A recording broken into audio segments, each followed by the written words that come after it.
Good afternoon, I'm Dilek Tuna and you're watching A News. Now, the major stories making headlines today. The White House says some Chinese goods face 245% tariffs. China says it will ignore US tariff numbers game. A wave of unprecedented attacks is targeting prisons across France. Serbia's students and their supporters rallied in the latest anti-government protest.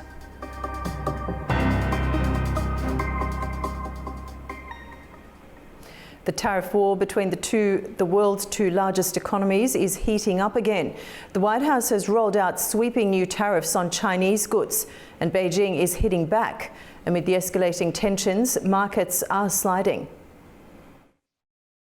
China says it will pay no attention if the US continues playing what it calls a tariff numbers game. Beijing's reaction follows new tax hikes of up to 245% on Chinese goods.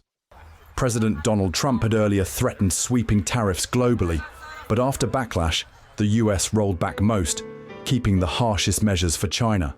Beijing responded by raising its own levies. In a surprise move, China replaced its top trade negotiator, appointing World Trade Organization envoy Li Chenggang to lead future talks.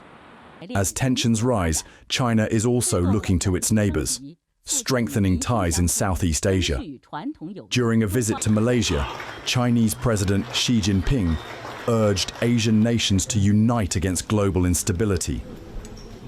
In the face of shocks to global order and economic globalization, China and Malaysia will stand with countries in the region to combat the undercurrents of geopolitical and camp-based confrontation, overcome the countercurrents of unilateralism and protectionism, and safeguard the promising prospects for development in our shared Asian home. Malaysian Prime Minister Anwar Ibrahim says the partnership between the two nations is strong. China has been a rational, strong and reliable partner. Malaysia values this consistency.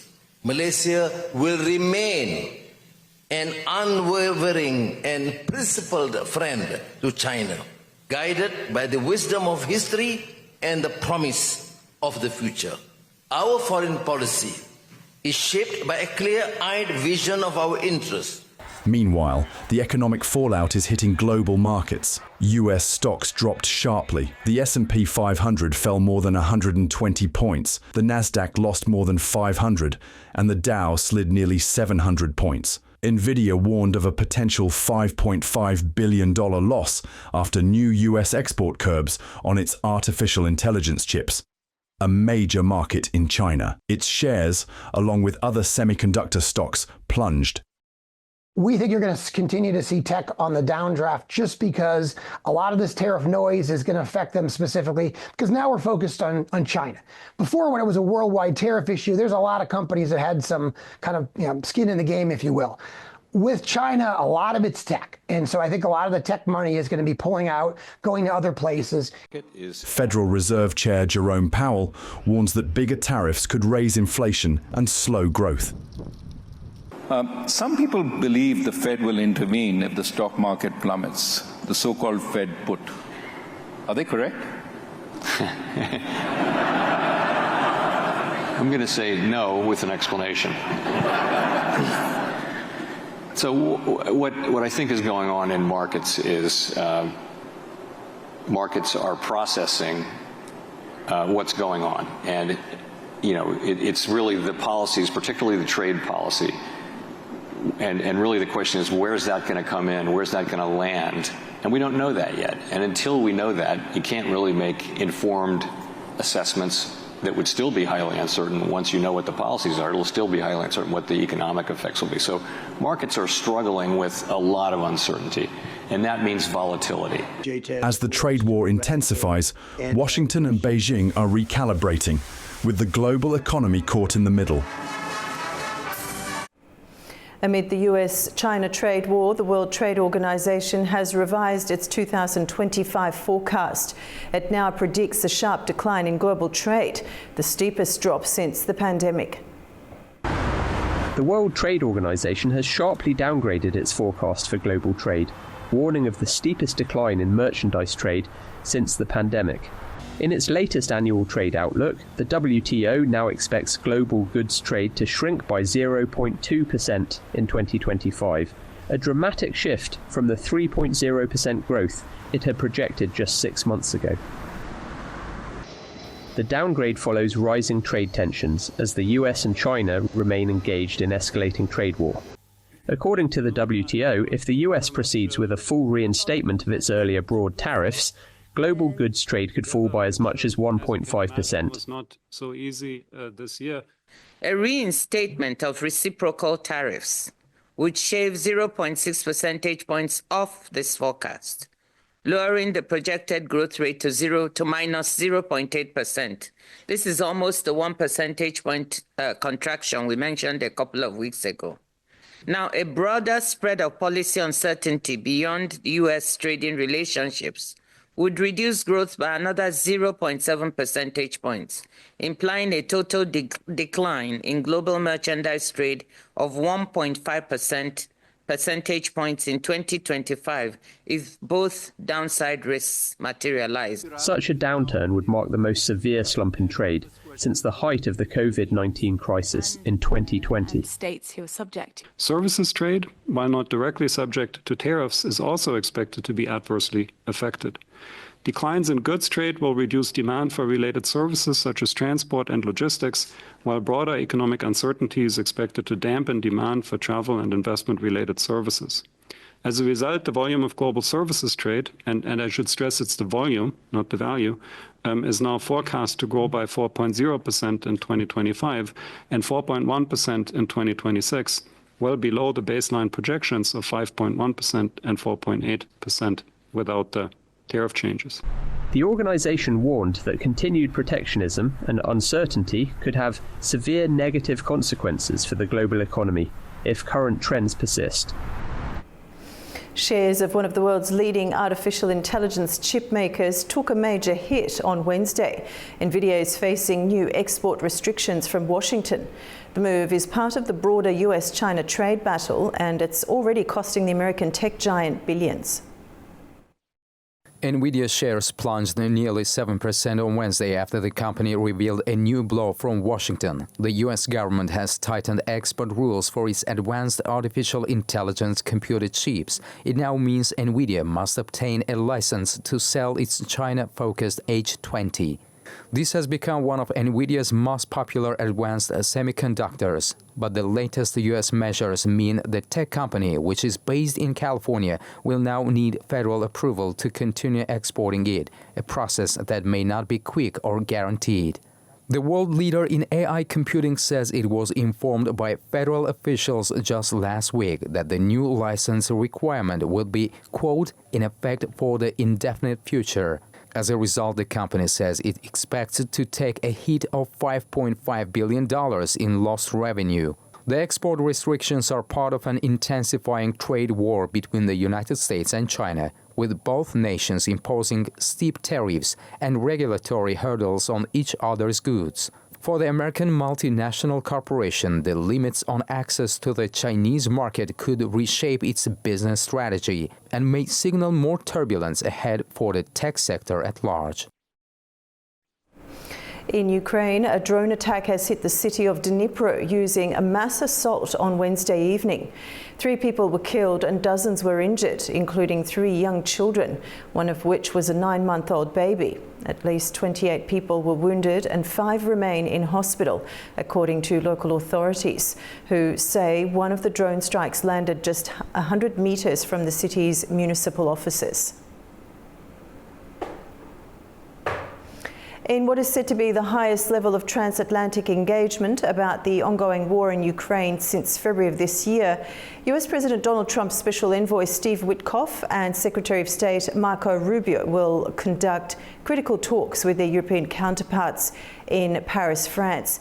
Joining us live from London is Taras Kuzio, Professor of Political Science at the National University of Kyiv Mohyla Academy.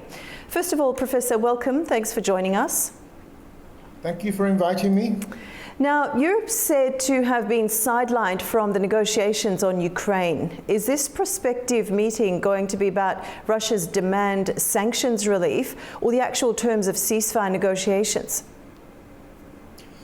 Well, I mean, the talks are picking up in Paris today with Ukraine and US Secretary of State Mark Rubio attending. So it's not completely the case. Of course, Russia has always demanded or wanted to have direct US-Russian relations and agreements like in 1945, a kind of a second Yalta agreement, because it doesn't recognize or respect Ukrainian sovereignty. But I think there is a kind of a triangular relationship taking place. The bigger problem is, of course, that there's a growing awareness and criticism in the West that Trump is siding with Russia on this.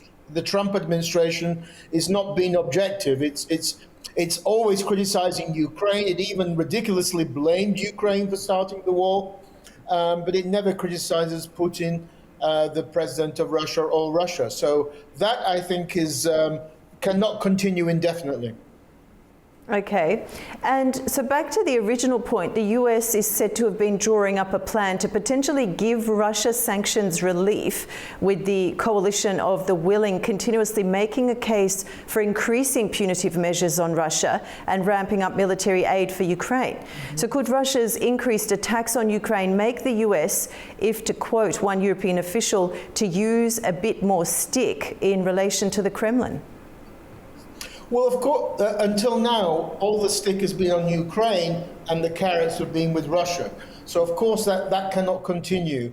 The US cannot lift sanctions on Russia until a ceasefire agreement is in place, and Russia has been against agreeing to any ceasefire agreement. And also, the US cannot lift sanctions until Europe does, and Europe will not do that until there's far more progress in some kind of peace agreement. So I think the lifting of sanctions simply won't take place. In fact, the Trump administration is continuing most of the Biden era sanctions against Russia. So those have not been lifted, particularly on Russian energy exports and Russia's so-called shadow fleet.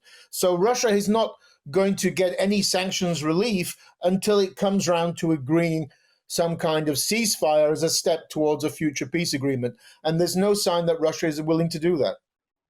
Okay, Professor Taras Kuzio, thank you so much for your insight. American troops have quietly stood guard over Europe since World War II, but quiet doesn't mean permanent. We examine the future of the vast network of US bases across the continent and ask, is Europe ready if its most powerful ally steps away? What if the umbrella falls? For decades, Europe relied on the presence of US troops, an archipelago of American bases stretching from the Arctic to the Black Sea. No contact forward about 4 miles. But now, with Washington signaling possible cuts, Europe faces a sobering question. Did it outsource its own defense too long? The US military operates a sprawling network of over 50 installations across Europe, each strategically placed, each playing a role that extends far beyond the continent itself. At the core of this structure are the air bases.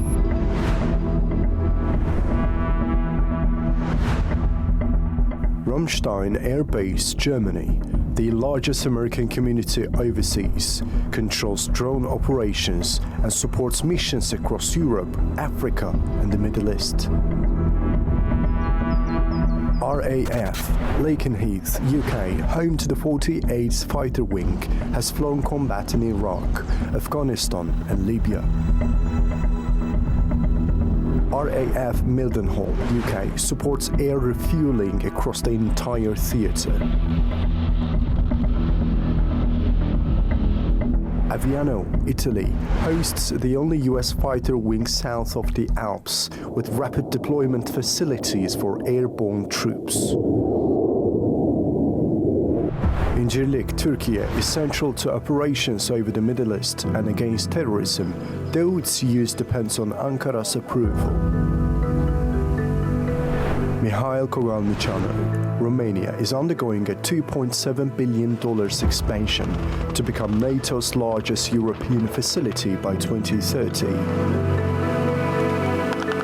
On the seas, the US Navy operates from several critical naval installations.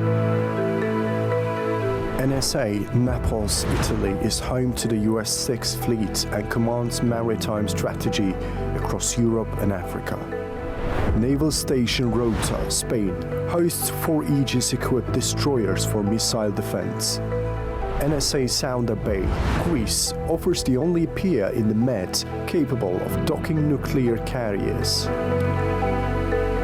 On land, the US maintains robust army garrisons. USAG Vicenza, Italy, houses the 173-round Airborne Brigade, ready for deployment to crises from Africa to the Middle East. USAG Stuttgart, Germany, is the nerve center for US operations in 51 countries, home to Special Ops Command Europe. And as missile threats evolve, so too has the US response. NSF Redzikowo, Poland, and NSF de Vesela, Romania, hosts Aegis ashore systems targeting missile risks from the Middle East. RAF Flyingdales, UK, provides early warning and space surveillance. RAF Menwith Hill, UK, serves as a global intelligence gathering hub, tapping into satellite communications and drone targeting. Pitofik Space Base, Greenland, the northernmost US outpost, track missile launch and space threats and hosts 150 personnel. The Landstuhl Regional Medical Center, Germany, meanwhile remains the largest overseas American hospital, treating over 205,000 US and Allied personnel annually. In total, around 84,000 US personnel are stationed across this system. They operate in permanent, strategically located facilities, forming a grid of global surveillance, missile defense, logistics, and rapid response capability. But all this is now at risk. On April 8, General Christopher Cavalli called Europe the first line of defense of our homeland. Just 1 day later, reports emerge of US troops cuts, starting with logistic personnel withdrawn from Jasionka, Poland. As many as 10,000 troops may soon leave from Poland and Romania. Retired US commanders are sounding alarms. Admiral James Fogo warns of a shift from global to regional power. Lieutenant General Ben Hodge says Russia would view it as abandonment. Lieutenant General Stephen Twitty fears it erases US strategic depth.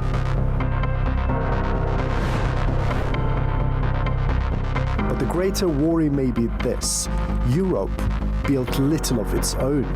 Despite a 30% increase in EU defense spending since 2021, the total still hovers around 1.9% of GDP, below NATO's 2% target.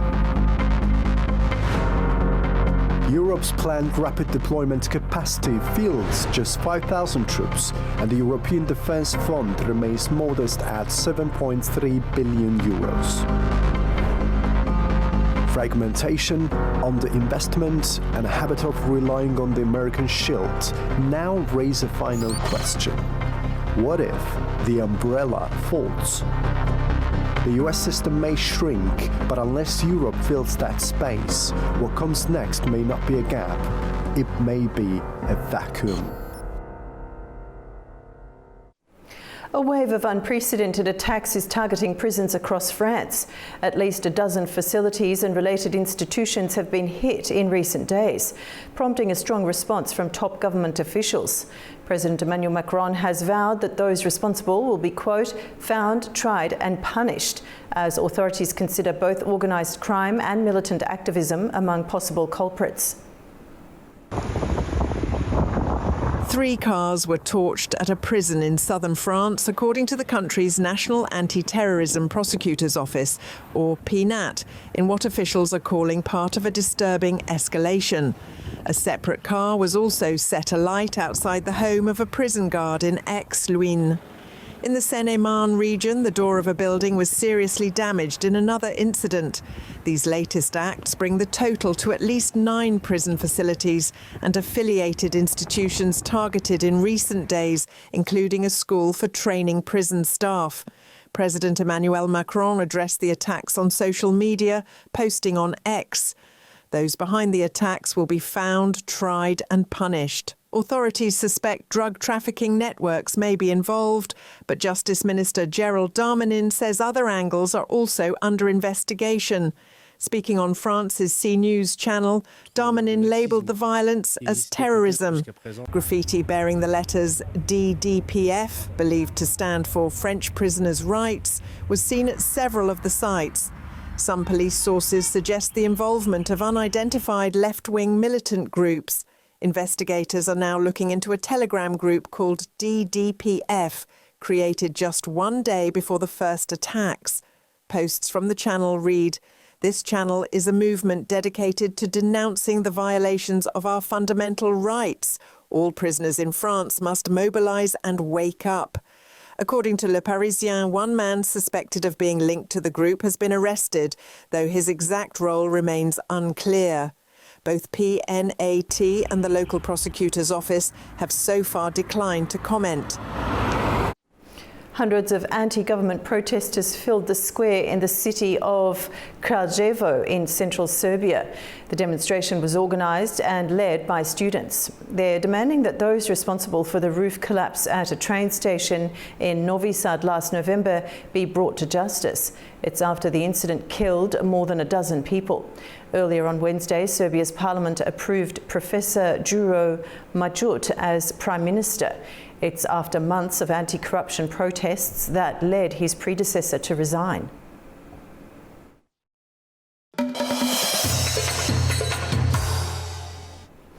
A trilateral meeting between the deputy foreign ministers of Georgia, Azerbaijan and Armenia is taking place today in Tbilisi.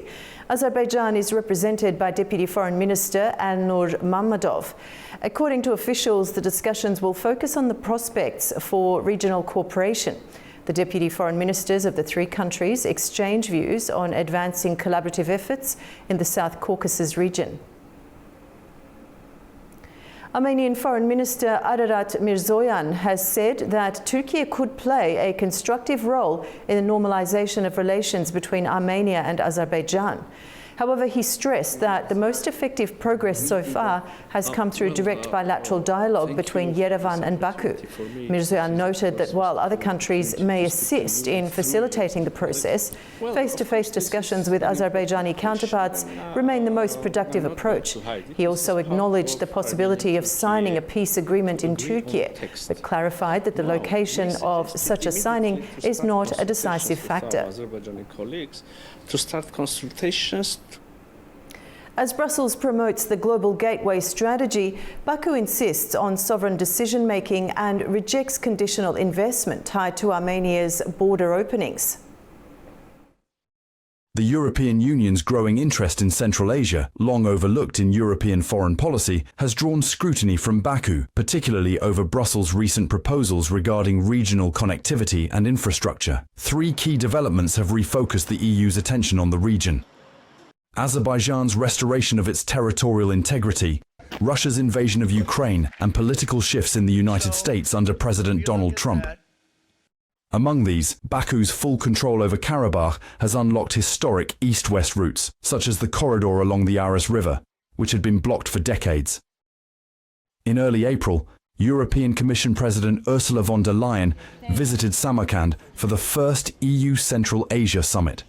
Her speech lauded Central Asia as a region of proud sovereign nations and described it as the beating heart of Eurasia. She also pledged €10 billion towards the Trans-Caspian Transport Corridor, promoting it as a vital route for faster delivery, trade and prosperity.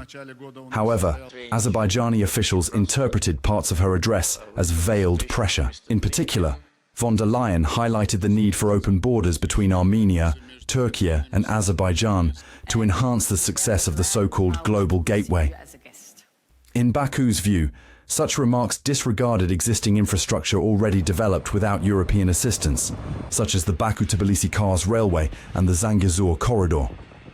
These projects were launched despite, not because of, support from international institutions. Some were even delayed due to blocked credit lines. President Ilham Aliyev responded during the Facing the New World Order Forum at ADA University, calling the EU's request strange. He noted that Armenia plays no active role in the functioning middle corridor and questioned why Brussels was raising border issues without addressing conditions previously set by Baku. We understand their sympathy for Armenia, but they cannot ignore geography, Aliyev said. It was Azerbaijan and Georgia that built the infrastructure connecting Europe with Central Asia. Aliyev also criticized the EU's silence on Georgia and described Brussels' attitude toward Georgian domestic affairs as colonial. He warned that the EU's increasing focus on Armenia's regional role risks sidelining the real contributors to transcontinental transport development. Adding to the concern was Article 13 of the Samarkand Declaration, which stated that peace and stability in the South Caucasus were necessary conditions for project implementation. For Baku, this implies that a peace treaty with Armenia is now being presented as a precondition for utilizing infrastructure that is already operational. Azerbaijani officials argue that they developed bypass routes independently during the occupation period and have now achieved post-conflict restoration on their own terms. Tying project success to political concessions appears, to Baku, both unjustified and out of touch with realities on the ground. While Azerbaijan reaffirms its commitment to regional connectivity, it has called for greater recognition of the work already done on the ground. As discussions around transport corridors continue, Baku maintains that decisions on border policy and infrastructure must remain in the hands of the countries directly involved. And now to Astana, where the second Central Asian Media Forum is ending today. This event brings together leading industry voices from Europe to East Asia. Fariza Kalimurzina has more.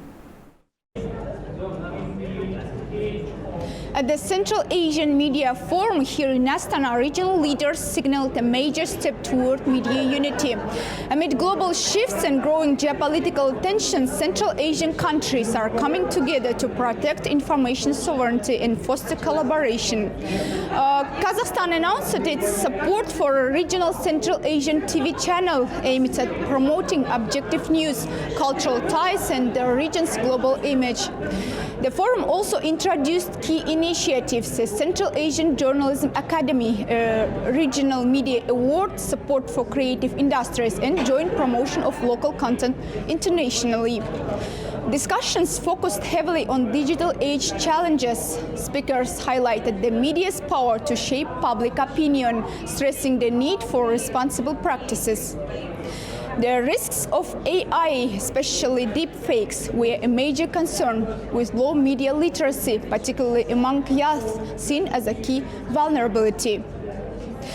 Euronews CEO Klaus Strunz noted the difficulty of staying neutral in today's fast-moving media landscape. He called for a cooperative approach grounded in respect for national identity and shared responsibility. The forum underscored the region's readiness and need to build a shared media space as essential as political or economic cooperation. From Astana, Kazakhstan, Fariza Kalimurzina, A News. In the heart of Turkey's stunning Mediterranean coastline, an ancient piece of history has been brought back to life. After lying buried for centuries, a Roman Patara lighthouse commissioned nearly 2,000 years ago has been meticulously reconstructed and is now set to shine once again. In the ancient city of Patara, nestled along Turkey's southern coast in Antalya's Kaş district, a beacon from the Roman world has risen once more. The 2,000-year-old lighthouse, originally commissioned by Emperor Nero in AD 64 or 65, once stood 30 meters tall, guiding ships across the Mediterranean. But in 1481, the Rhodes earthquake triggered a devastating tsunami that swept through the harbor, toppling the lighthouse and burying it beneath the sands. Forgotten for centuries, it remained hidden beneath shifting dunes until its dramatic rediscovery. Systematic excavations began in 2004, uncovering some 2,500 stones that once formed the towering structure. By the next year, the painstaking process of reassembling it began, piece by piece, like a massive stone jigsaw puzzle. Led by Professor Hava Iskan Ishik, the team digitally modeled the lighthouse and created replicas of the damaged or missing pieces. Their work led to a reconstruction, one that includes only 8% of new stones, rising to 18% in the upper section where the collapse had caused the most damage. Şevket Aktaş, director of the Patara Ancient City excavations, says the final touches are being completed before the lighthouse opens to the public. Ufak tefek eksiklikler dışında yapı tümüyle ayağa kalkmış durumda. There are minor deficiencies. The lighthouse will start to welcome visitors once the stairs, doors, and landscaping leading to the podium are completed. The lighthouse will be symbolically lit centuries later. This structure, which has come down to the present day from the ancient world and represents Emperor Nero, is a very special structure with both its monumental podium and architecture. The lighthouse has a tower made of 2,500 stones on a monumental podium. It is a lighthouse that everyone would want to see. With the final details nearly complete and a symbolic lighting ceremony on the horizon, the ancient Roman lighthouse is ready to shine once more, an enduring tribute to maritime history and ancient engineering that's sure to draw visitors from around the globe. That's all for now. Keep watching A News for all the latest updates.